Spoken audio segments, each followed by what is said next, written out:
So today we're going to talk about human rights violation on New Zealand and my goat. I just want to put her down with her mother. Because there's an ex-cult member in New Zealand called Lilia Tarava. She's really cool. She's a great storyteller. She grew up in a cult called Gloriavale, and that's a geographical cult. Like they have a valley of their own and a compound, and everyone's working and no one's getting paid. And and the kids grow up there. It's a classical bite model upbringing: behavior control, information control, thought control, emotion control. And you should check out her YouTube channel. And the kid, they were told, if you leave, you go to hell. If you think your own thoughts, you're in rebellion, you will put up on stage and publicly shamed. They don't have arranged marriages, but God decided who you should marry, and he lovingly conveyed this message through the elders. So, all in all, it's an ongoing human rights violation in New Zealand. And I grew up in a cult called Watchtower, aka Jehovah's Witnesses. They also exist in New Zealand, and they get charitable status, so do Gloriavale. And I think we should hold the government accountable for what's happening, because charitable status basically is the same as cash. I have a farm and I pay my taxes. I love paying my taxes. I get healthcare and stuff, but that's not the point. I pay my taxes. If the government would grant me charitable status, I would save a lot of cash, and this money I could use to expand my business. I would do more of what I do. So when you give charitable status to cults like Watchtower or Gloriavale, they can do more evil. So there's a direct correlation between the government of New Zealand and the evil done by Gloriavale and cults like Jehovah's Witnesses. So that's why I always use the hashtag allreligionsmust. All religions must respect human rights and respect the right of the child. And if they don't, the government should not give them money in any shape or form. In Norway, they get direct funding. Watchtower got $1.6 million last year. And they violate human rights. So I'm going to hold the Norwegian government responsible, and I think you should hold the New Zealand government responsible. I will write them a letter, and so should you.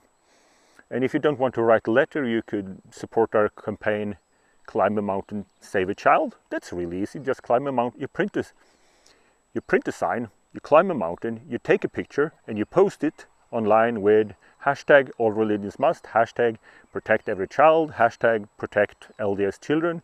We're all in this together, because the politicians don't know how it is to grow up in a cult, but we know. So we are responsible to speak out for the next generation. And it's really not a hard sell, because human rights and the rights of a child, that's an already existing legislation. So all we have to tell the politicians, in New Zealand, all we have to tell them is, would you like to get more money? And they say, yes. Would you like to stand up for human rights? And they say, yes. Well, in that case, you can remove charitable status from organization that violates human rights. That way, all cults can make a decision. Should we keep doing what we do? Shall we continue being assholes?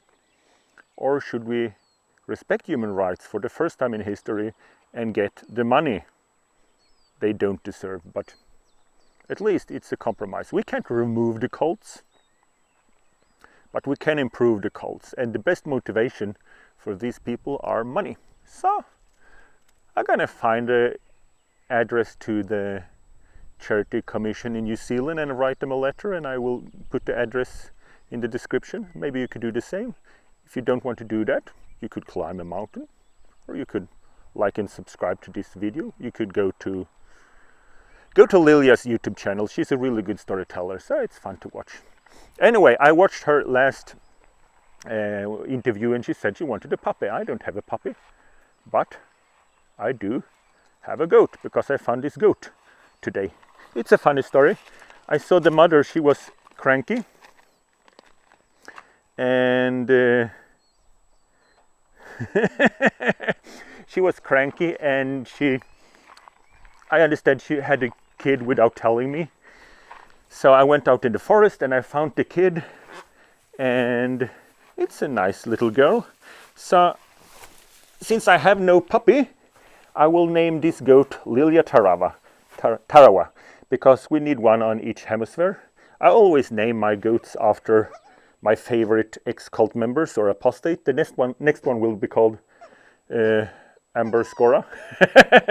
So this is a great day to be alive, and I hope you feel the same.